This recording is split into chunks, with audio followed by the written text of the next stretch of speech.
माहिरीन इस बात पर जोर देते हैं कि जिस्म को मुनासिब मिकदार में पानी की फराहमी बहुत ज़रूरी होती है, क्योंकि पानी की कमी बराह रास्त हमारे पट्ठों की कमज़ोरी का सबब भी बनती है और वो कमज़ोर हो जाते हैं। तो इस तकलीफ़ से बचने के लिए ज़रूरी है कि हम वो तरीक़ाकार अपनाएं जिनकी मदद से पट्ठों की सोजिश दूर हो, और उसमें सबसे अहम किरदार हमारी खुराक का ही आता है। तो किन ग़िज़ाओं का इस्तेमाल हमारे मसल्स की जो कमज़ोरी है उसकी वजह बनती है, और किन ग़िज़ाओं के इस्तेमाल से हम अपने मसल्स को मजबूत बना सकते हैं, इस पर आज हम बात करेंगे। हमारे साथ इस वक्त मौजूद हैं जनाब निदा हम्माद हैं, क्लिनिकल न्यूट्रिशनिस्ट हैं। निदा, मैं आपको वेलकम कहती हूँ जागो लाहौर में। कैसी हैं आप? ठीक ठाक, आप सुनाएं, आप कैसे? मैं भी बिल्कुल ठीक ठाक। निदा, ये तो हमने सुना था कि बहुत ज़्यादा हम काम करते हैं या फोकस्ड होकर काम करते हैं या थक जाते हैं तो हमारी पट्ठों की कमज़ोरी हो जाती है, लेकिन पानी की कमी हो जाना, इसकी वजह से भी हमारे पट्ठे कमज़ोर हो जाते हैं क्या? बेशक ऐसा ही है, क्योंकि ये है कि जो चीज़ हम खा रहे होते हैं उससे हमें न्यूट्रिएंट्स मिलती है, यानी ग़िज़ाइयत मिलती है। तो जब हम वो खाएंगे और साथ पानी नहीं पिएंगे तो उसकी अब्जॉर्प्शन नहीं हो पाएगी। तो पानी जो है बेसिकली बहुत इंपॉर्टेंट रोल प्ले करता है। जो भी हम खाते हैं उसकी हमारे खून में उसको दाखिल होने के लिए पानी जो है वो एक अहम किरदार अदा करता है। तो पानी जो है वो बहुत इंपॉर्टेंट है। अगर उसको हम डाइट में नहीं शामिल करेंगे तो वो फिर बहुत ज़्यादा जो है मसला कर देगा। आजकल चूँकि बहुत गर्मी है तो डिहाइड्रेशन भी हो जाती है। तो पानी जो है जितना ज़्यादा इस्तेमाल किया जाए, अब तो बहुत गर्मी आगे भर जानी है, तो पानी जितना ज़्यादा इस्तेमाल किया जाए वो अच्छा है। जूसेस की फॉर्म में लें, आप स्मूदीज़ की फॉर्म में लें, जिस तरह भी आप लें, लेकिन वाटर इनटेक जो है ना वो अपना अच्छा रखें। लेकिन आजकल का मौसम, जैसे हम बात भी कर रहे थे कि हब्स होने वाली है और आगे मानसून का सीज़न भी आ जाएगा और इसी तरह ये गर्मी बढ़ती जाएगी और हब्स भी रहेगी, तो इस मौसम में फिर डिहाइड्रेशन और भी बढ़ जाएगी। तो फिर क्या कर सकते हैं? फिर इसका मतलब है हमारे पट्टे और कमज़ोर हो जाएंगे और दर्दें निकलना शुरू हो जाएंगी। पानी का इस्तेमाल तो बिल्कुल हम करेंगे, लेकिन डाइट का जो है जो दूसरी चीज़ें हैं, जो ठोस चीज़ें हैं, वो भी इस्तेमाल जो है वो हमने करनी है, जो कि बहुत अहम किरदार जो है अदा करेंगे। जिस तरह से आपने पहले बताया कि मस्कुलर पेन की बहुत सारी जो है रीजन हो सकती है। हमने पहले उनको एनालाइज करना है, उसको देखना है कि कौन सी रीज़न है जिसकी वजह से हमें जो है वो पेन हो रही है। अब स्ट्रेस भी जो है एक बहुत बड़ा रीज़न है। अब आप एक लैपटॉप के सामने बहुत देर तक बैठे हुए हैं, आपको एक जाहिर है काम का स्ट्रेस है, आप बहुत ज़्यादा काम करते हैं, तो स्ट्रेस की वजह से भी जो है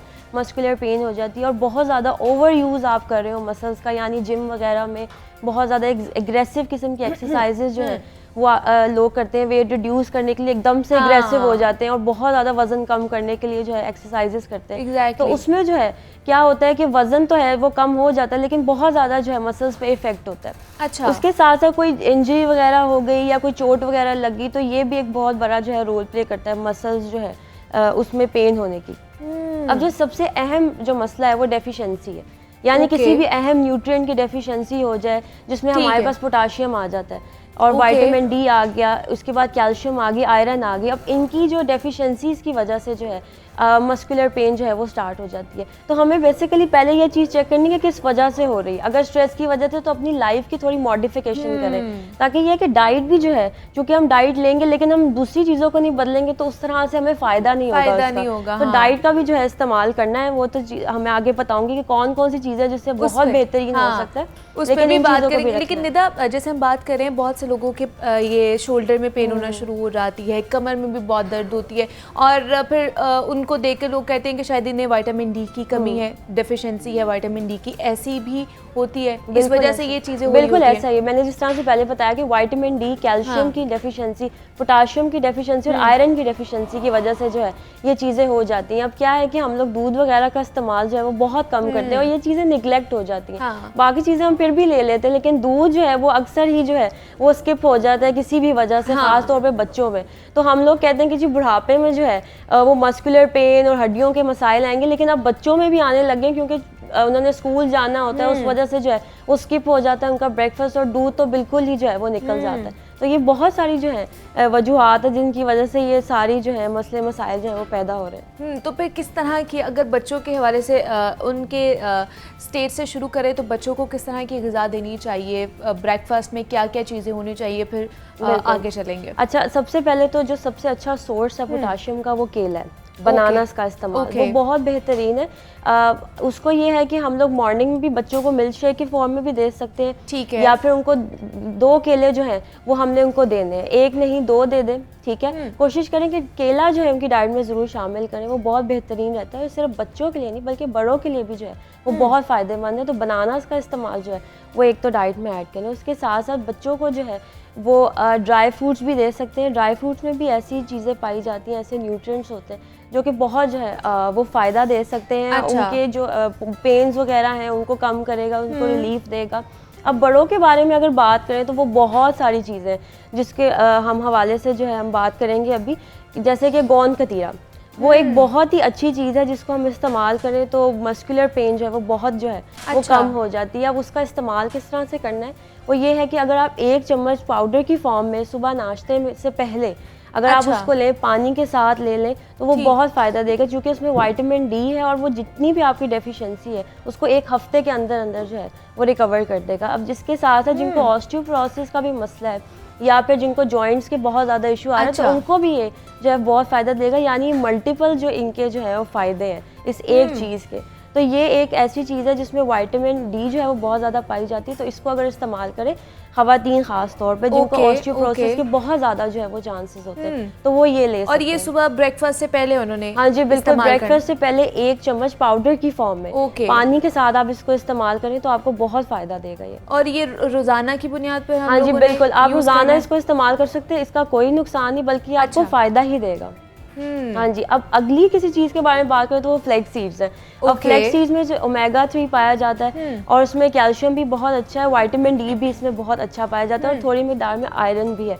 तो फ्लैक्स सीड्स इटसेल्फ एक बहुत अच्छा है, लेकिन यह है कि आपने इसको इस्तेमाल करने से पहले थोड़ी देर जिस तरह से आप उसको चेक कर लें, कुछ दिन 1 और 2 दिन इसको आप चेक कर लें, यानी 1 चुटकी आप लेके देखिए, अगर आपको सूट करता है तो फिर आप उसको लें। क्योंकि कुछ लोग ऐसे होते हैं जिनका ब्लड प्रेशर बहुत बढ़ जाता है या उनको सर में दर्द रहने लग जाती है, तो फ्लैक्स सीड्स का इस्तेमाल जो है अपनी टॉलरेंस की बेस पे आप करेंगे, यानी अगर आप उसको बर्दाश्त कर सकते हैं तो फिर आप इसका इस्तेमाल करेंगे। लेकिन सबसे अच्छा जो फ़ायदा ये देता है ये सर्दियों में देता है। तो सर्दियों में जो है फ्लैक्स सीड्स का इस्तेमाल जो है वो बहुत बेहतरीन रहता है। मतलब ये आपने देखना है कि आपको सूट कर भी रहा है कि नहीं कर रहा, फ्लैक्स सीड्स के मामले में आपने थोड़ा सा करना है। बिल्कुल, फ्लैक्स सीड्स के मामले में आपने ज़रूर ये देखना है कि कहीं ये जो है आपको उल्टा रिएक्ट तो नहीं कर रहा या कोई प्रॉब्लम तो नहीं है, क्योंकि कुछ लोगों को नहीं सूट करता, तो इस वजह से इस चीज़ का इस्तेमाल जो है करने से पहले थोड़े दिन उसको चेक करना है। अगर आपको पॉजिटिवली रिएक्ट करता है तो फिर आप उसको ले सकते हैं। अगर ये नेगेटिवली रिएक्ट कर जाएगा तो फिर इसके क्या क्या नुकसानात हो सकते हैं, क्या ऐसे सिम्टम्स हो सकते हैं जिससे हमें पता चल जाए?